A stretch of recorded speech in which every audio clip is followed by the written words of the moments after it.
Kadyrov Ramzan yazdin şe Twitter kanalı şenha öseçür Saudegar Prigozhin Evgeniy Volmettikal.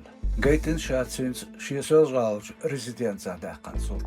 Şek yapya beş Amerika Ştatı aydılğı Prigozhin xiyolç informasiya dalqayqayna. Şiba axba azır dolar dadyaxnatsu foberiya.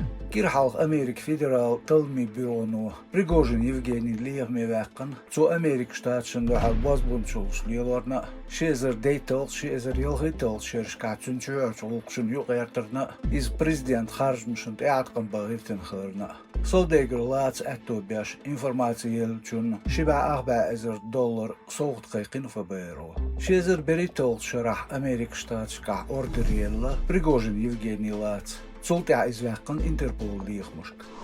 Galaçyon laqarç qiylo xitsin boç bitin magina doç gulum xwattorn merk muftin xamxo İsan it ezer som oğut qayqoş bin xilsatsın. Qilixul şu halda oylan lorç olgaçyon muftiyata stoq gurah qiyeçodayan tühür xamxoyn qud. Galaçyon laqarç qiylo lorçda oylar respublikir muftiyat.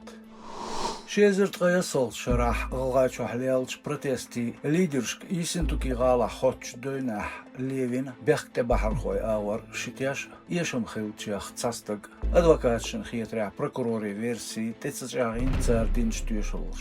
Zazdok bet qolç Levin sambuğur şaşegir xil politologu şatellan galgaçur sosyal politik hal. Qiylar hal doziter Bekkeviç ujaxo malsik advokat Kuriyev Muhammad. Halgaç tieşa san prokuror versin nis Bosniya nis delir şolş tieşu diisnerg boğtu. Tieşu erlaşin xietra merk aydal politik bahnah. Bölür nach protestşk. Noxçi çön suatinç galgaçön dozno şeymahkir lat dadok el lurçq bast gulme behir barxoy tan qire ozinç var galgajigir xoçu. San Bekke dül ekstremisti toba qoylan nizmuş duxor.